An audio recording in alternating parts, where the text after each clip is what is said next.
여러분 반갑습니다. 창조 힐링입니다. 창조 힐링은 진리 회복과 종교개혁, 천하보다 귀한 영혼을 구원하는 것이 목적입니다. 귀 있는 자들은 성령이 교회들에게 하시는 말씀을 들을지어다. 아멘. 오늘은 더 높은 차원으로 부르시는 하나님, 더 높은 차원으로 부르시는 하나님 책을 소개해 드리겠습니다. 책 속으로 들어가 보겠습니다. 목차 제1장 이문동 기도 모임과 유사한 금초대 중보자 모임.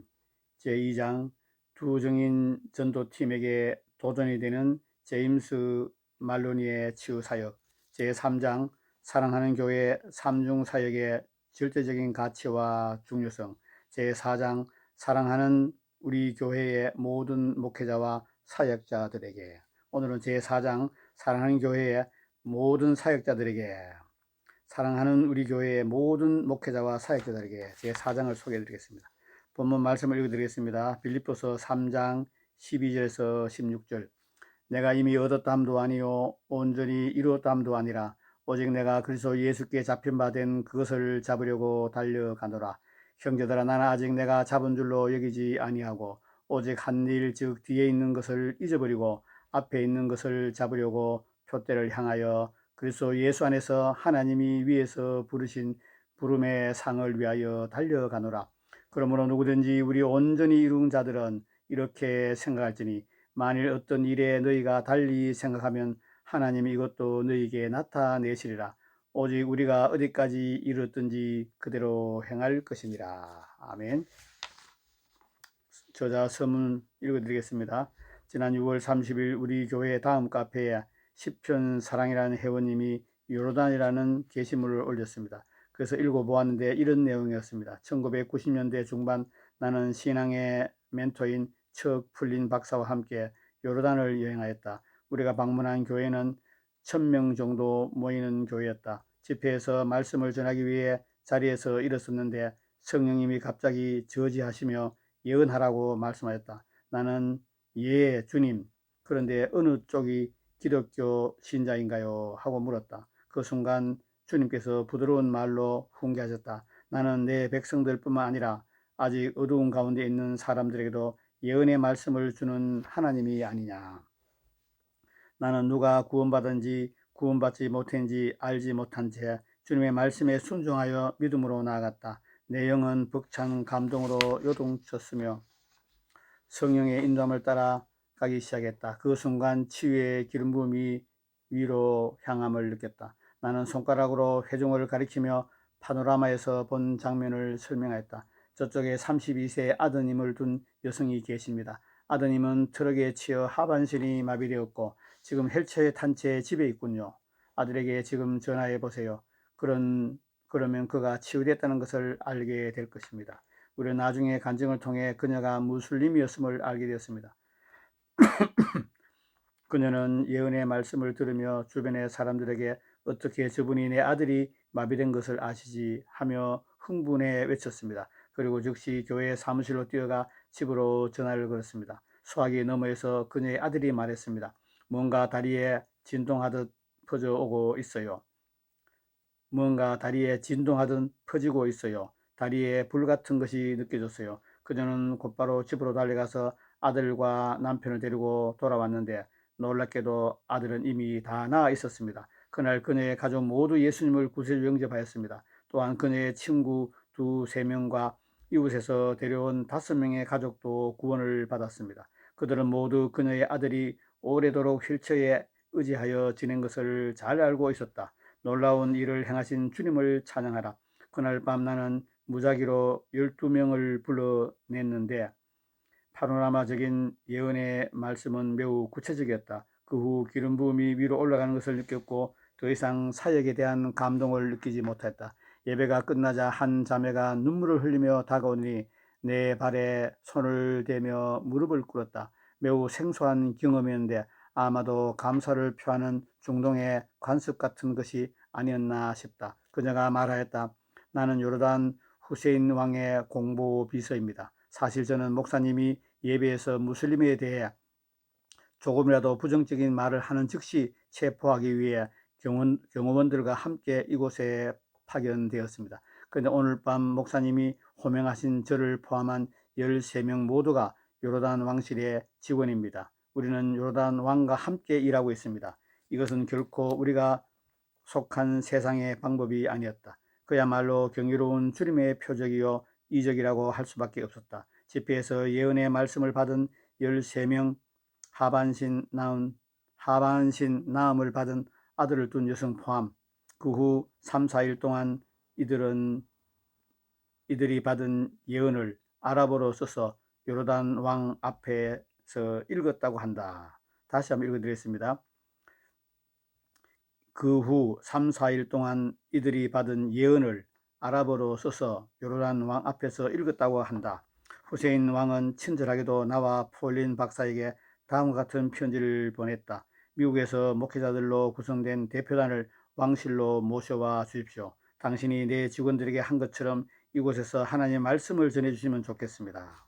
정말 굉장한 간증이지요.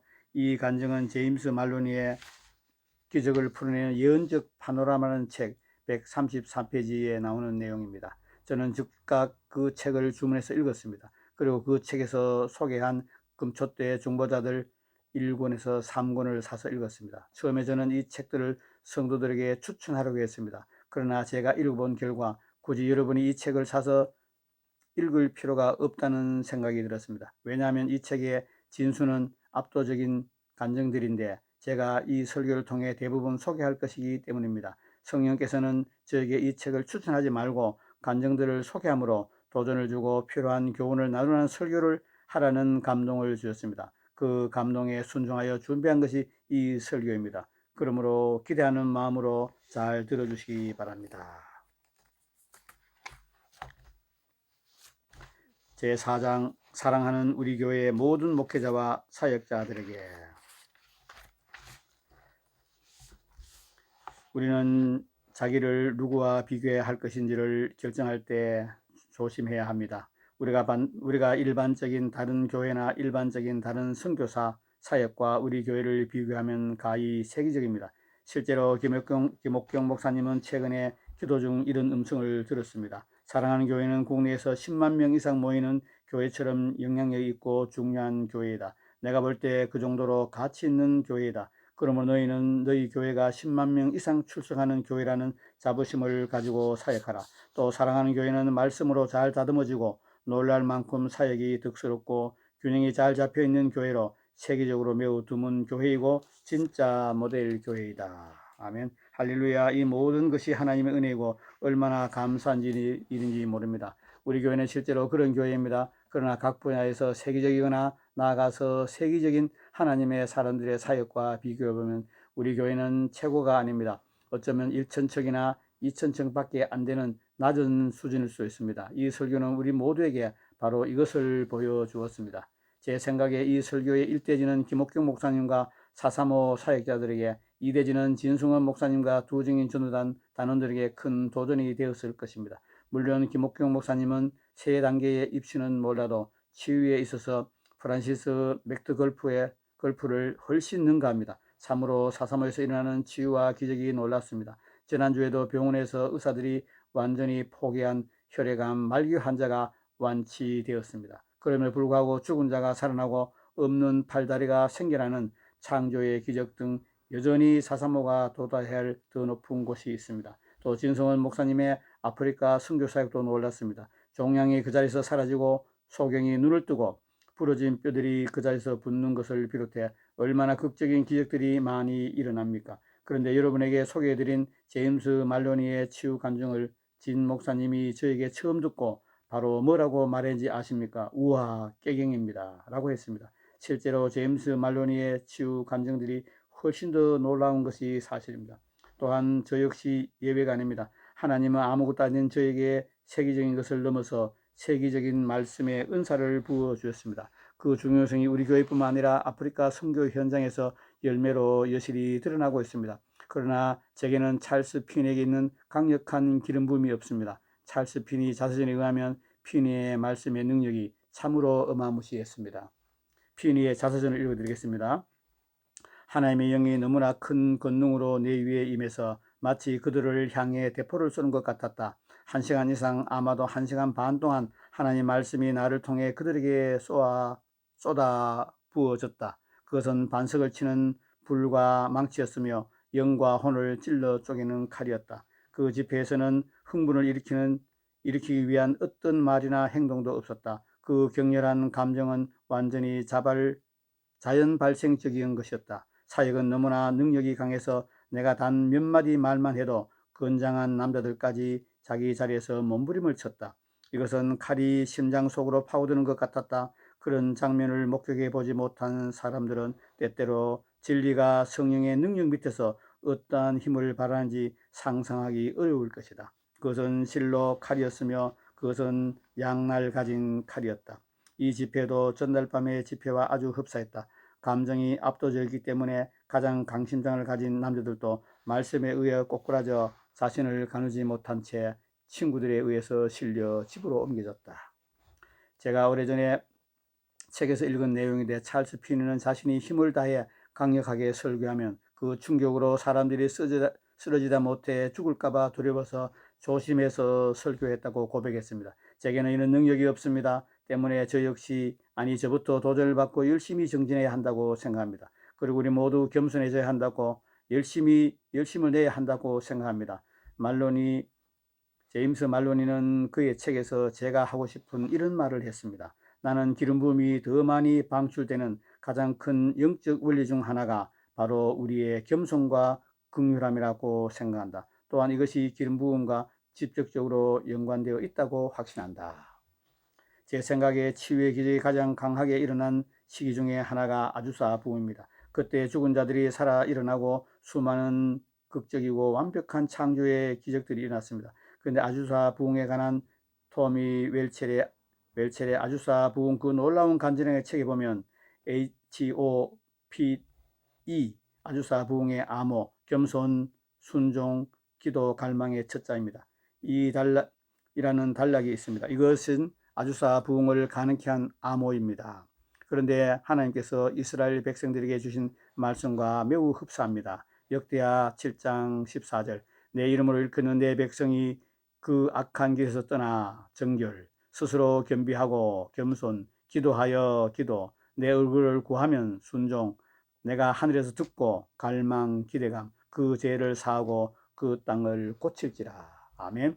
한 가지 차이는 겸손을 가장 앞세웠다는 것입니다. 이것은 겸손이 아주사 부흥의 심히 중요한 비결이었던 것을 보여줍니다. 실제로 제가 고등학교 때 읽은 20세기 오순절이라는 책에 보면 아주사 부흥의 주역 시무어 목사님과 두어름 목사님의 가장 큰 특징이 무엇인지 아십니까? 단지 거룩이나 하나님을 사랑하는 것이 아니라 깊은 겸손이었습니다. 제가 이 설교를 준비할 때 그 책을 읽었을 때 그것이 가장 인상적이었던 기억이 났습니다. 그래서 찾아보는데 그 책의 저자인 프랭크 에바르트는 시무어 목사님에 대해 이렇게 썼습니다. 그는 흑인이었으며 한눈이 소경이었고 극히 겸손하고 신령한 마음이 자리 잡힌 사람이었다. 또 그는 두어름 목사님에 대해서 이렇게 썼습니다. 그가 새로운 신앙계에서 휘둘렀던 그 엄청난 영향력과 능력에 관하여 그는 아무것도 의심하지 않는 것처럼 보였다. 검고 움푹 패인 눈으로 강렬하게 내쏘는 눈빛과 함께 그는 종종 말했다. 에바르트, 예수님 안에 깊숙이 숨도록 기도해줘요. 내가 혹 어떤 존재라는 잘못된 관념을 갖게 되면 난 급사하게 되고 당신은 무슨 영문인지 알지 못하게 될 거요. 또 그 책에는 아주사 부흥을 목격한 목격자들의 이런 증언들이 나옵니다. 이 초창기에 로스앤젤레스의 목격자들이 쓴 기록은 이렇다. 시무어 목사는 대개 2개의 빈 상자를 포개 놓은 그 뒤에 앉아 있다. 기도회 시간 내내 이 2개의 상자 뒤에 언제나 가려져 있었다. 어떤 때는 예배 시간 내내 이 위치에 머물러 있었다. 시무어 목사에게 자만이라는 전혀 보이지 않았다. 사람들은 하나님을 만나 뵈려고 아주사를 찾았으며 하나님이 그곳에 임재하고 계심을 알았다. 낮은 천정, 텅 빈 바닥의 낡은 건물 안에서 하나님은 사람들을 분해하시고 자신의 영광을 위해 다시 조립하셨다. 이 거대한 분해 검사의 작업장이었다. 교만이나 자기주장, 자만, 자존 그 어느 것도 그곳에서는 남아 있을 수가 없었다. 부유한 자와 지성적인 사람들은 그들이 가난하고 무식한 자들과 같은 위치에 처해 있음을 알고 있었다. 어느 육체도 하나님의 임재 앞에서 자랑할 수 없음을 곧 알아차렸다. 모두가 주님 발 앞에 겸손하게 엎드렸다. 또 그 책에는 다음과 같이 일화가 소개되어 있다. 모든 하나님의 위대한 사람들, 그들 겸손의 도에 있어서 위대한 자들은 매 예배 때마다 하나님께서 지극히 높은 영광을 받으시도록 순전히 성령 안에서 예배를 인도했다.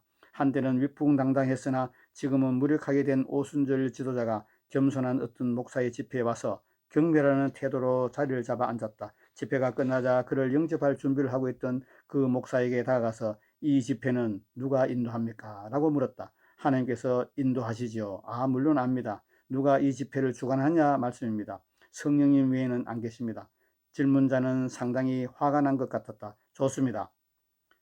집회의 주동자는 누굽니까? 주님이십니다. 질문자는 이 목사를 바라보면서 또 물었다. 당신이 하는 일은 뭡니까? 그저 장례나 정리하고 주님께서 원하는 대로 하시도록 하자고 성도들을 인도할 뿐입니다. 이 같은 겸손한 태도는 저 오순절 집회에 임하고 있었던 능력의 비결이었다. 주님께서 존귀케 하시기를 기뻐하셨던 이 운동의 사람들, WJ 시모로부터 오늘의 지도자에 이르기까지를 생각해보자. 그들은 자신들이 가진 가장 큰 자산이란 하나님께서 주신 겸손임을 자각한 사람들임을 알 수 있다. 지도자가 겸손을 잃었을 때 그는 머리를 깎인 삼손과 같이 되는 것이었다. 여러분, 이제 겸손이 얼마나 중요한 것인지 확실히 아시겠지요. 아멘. 사랑하는 여러분, 이것이 제가 이 설교를 하는 가장 큰 이유입니다. 저는 하나님께서 우리 교회의 삼중 사역을 통해 일으킨 부흥이 아주사 부흥처럼 일찍 끝나기를 원치 않습니다. 끝나지 않는 부흥이 되기를 원하고 점점 더 강력하게 타오르는 부흥이 되기를 원합니다. 그런데 그러려면 우리 모두 더 겸손해져야 합니다. 저는 우리 교회 목회자들과 사역자들이 당장 부흥이 중단되거나 큰 문제가 될 정도로 교만하다고 생각하지는 않습니다. 감사하게도 대부분 겸손하고 하나님의 영광을 가르치지 않고 있습니다. 그래서 여러 해째 부흥이 계속되고 있습니다. 그러나 저는 솔직히 충분히 겸손하다고는 생각하지 않습니다. 그래서 저는 이 설교가 우리 모두에게 반드시 필요하다고 생각합니다. 그러므로 우리 모두 자신이 교만하지 않은지 혹은 겸손할지라도 과연 충분히 겸손한지 자신을 살펴봅시다. 주님, 마음이 높아져서 이만하면 되었다고 자만하고 멈추지 않도록 합시다. 우리 모두 어디까지 이뤘든지 그대로 전진하는 자가 됩시다. 1천척, 2천척, 3천척, 4천척 더 깊은 곳으로 나아가는 자가 됩시다. 그리하여 각각 자기 분야에서 돌파하여 하나님을 기쁘게 해드리고 끝나지 않는 부흥 위에 쓰임받는 저와 여러분 됩시다. 아멘. 결론을 말씀드리겠습니다. 오래전에 저는 내가 꿈꾸은 교회라는 제목의 설교를 하고 책으로 냈습니다. 책의 목차는 다음과 같습니다. 1.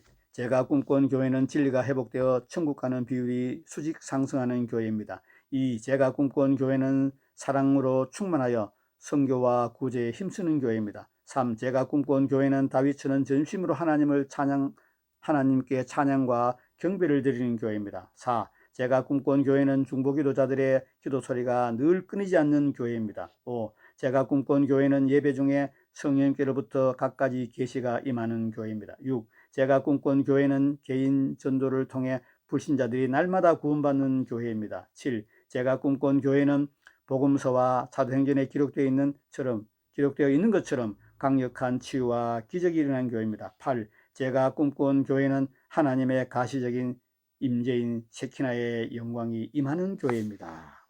그런데 하나님의 은혜로 1번에서 7번은 완벽하지 않아도 다 이루어졌습니다. 그러나 8번은 아직 이루어지지 않았습니다. 여전히 요원합니다. 그래서 하나님의 가시적인 임재인 셰키나의 영광에 대해서 말씀드리고자 합니다. 그럼 셰키나의 영광이 무엇일까요? 빌 존슨 목사님은 하나님의 임재라는 책에서 이미 현존하시는 하나님이 또 임하실 수 있는가라는 질문을 한 후에 이렇게 대답했습니다.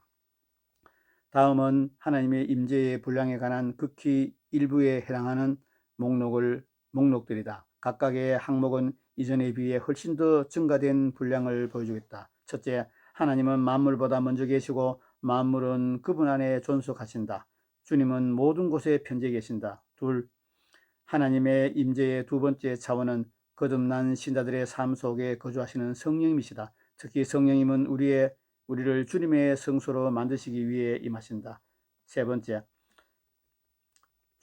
신자들이 주님의 이름으로 함께 모였을 때 나타난다. 주님은 다음과 같이 말씀하셨다. 두세 사람이 내 이름으로 모인 곳에는 나도 그들 중에 있느니라. 기하 급수적인 증가의 원리가 작동하는 지점이 바로 여기다. 네 번째 차원은 하나님의 백성들이 주님을 찬양하는 순간에 이루어진다. 주님은 이스라엘의 창선 중에 계시는 분이시다. 주님은 이미 우리 안에 계신다. 그러나 주님은 찬양의 분위기 속에서 더욱더 강렬하게 자신을 가시적으로 드러내신다. 다섯 번째, 솔로몬의 성전이 봉헌되던 시점에서 찾아볼 수 있다. 하나님은 제사장들이 능히 서서 섬기지 못할 정도로 강력하게 임하셨다. 그 누구도 악기를 연주하거나 노래할 수 없음은 물론이고 심지어 제대로 서 있을 수조차 없었다. 이러한 임재의 분량 앞에서 그들은 완전히 압도되었다. 이 목록들을 통해 당신이 하나님의 갈망을 조금이라도 이해할 수 있기를 바란다. 하나님은 주님의 백성들에게 더 많은 분량으로 충만하게 임재하시기를 간절히 원하신다. 아멘. 세키나는 하나님의 어떤 장소에 실제적으로 임하실 때 나타나는 초자연적이고 가시적인 구름이나 불을 뜻합니다. 열왕기상 8장 10절에서 11절, 제사장이 성소에서 나올 때에 구름이 여호와의 성전에 가득하며 제사장이 그 구름으로 말미암아 능히 서서 섬기지 못하였으니 이는 여호와의 영광이 여호와의 성전에 가득함이더라. 아멘. 사도행전 2장 1절에서 3절, 오순절 날이 이미 이름에 그들이 다 같이 한 곳에 모였더니 호련히 하늘로부터 급하고 강한 바람 같은 소리가 있어 그들이 앉은 온 집에 가득하며 마치 불의 혀처럼 갈라지는 것들이 그들에게 보여 각 사람 위에 하나씩 임하였더니. 아멘. 이것이 바로 세키나입니다. 그런데 우리 교회에서 번역 출판한 아주사 부흥 그 놀라운 간증의 책에 보면 아주사 부흥 때의 세키나의 영광이 무려 3년 반 동안 머물러 있었다고 합니다. 주님, 세키나의 영광을 원합니다. 여러분 중에 아시는 분이 계시겠지만 전에 폴키스 데이비드 목사님이 우리 교회에서 집회를 인도할 때 옅은 안개와 같은 하나님의 영광이 우리 교회에 임해 있는 것을 보았다고 했습니다. 저도 착각인지 모르지만 얼핏 그것을 보곤 했습니다. 그러나 우리는 그 정도로 만족할 수 없습니다. 불신자들도 볼 수 있는 가시적인 세키나의 영광이 임하기를 원합니다. 이것이 제가 서울 본당의 이름을 세카이나 대성전이라고 지은 이유입니다. 그런데 이것은 단순히 원한다고 이루어지지 않습니다. 대가를 지불해야 합니다. 줄리안 로렌과 빌 존슨 그리고 우리 교회 강사로 수차례 오셨던 마이시 차부다 목사님이 공저한 초자연적인 능력에 회전하는 그림자라는 책에서 마이시 차부다 목사님은 다음 같은 놀라운 간증을 했습니다. 우리 교회에서 열린 집회 도중 당시의 천막 교회였습니다. 영광의 구름이 나타난 적이 있었다. 그 천막에 약 3,000명 정도 운집했다. 나는 설교하면서 고린도후서 3장의 말씀을 영의 노래로 바꾸어 부르고 있었다. 주님의 성령이 계신 곳에 자유가 있네. 그때 갑자기 하나님의 임재의 구름이 천막의 중앙에 일기 시작했다. 곳곳에서 사람들이 외치기 시작했다. 영광의 구름이다. 영광의 구름이다. 어떤 사람은 선체로 이 경이로운 광경에 완전히 넋을 잃은 상태였다. 사람들이 손가락으로 가리키기 전까지 나는 무슨 일이 일어나고 있었는지 전혀 알 수가 없었다. 구름이 사람들의 머리 위에 떠 있었다. 금과 같이 반짝거리는 가루를 머금은 것처럼 보이는 그 구름에서 광선이 나오는 것이었다. 그 구름은 약 30분 정도 천막 교회 안에 머물러 있었다. 우리가 보아봤던 그 어떤 것보다 더 감격스러운 장면이었다. 그곳에서 함께 있었던 목사님들은 이처럼 하나님 임재가 현현된 것을 목격하기는 그때가 처음이었다고 말했다. 그 순간 우리 모두는 주님을 찬양한 사랑과 경외심으로 가득했다.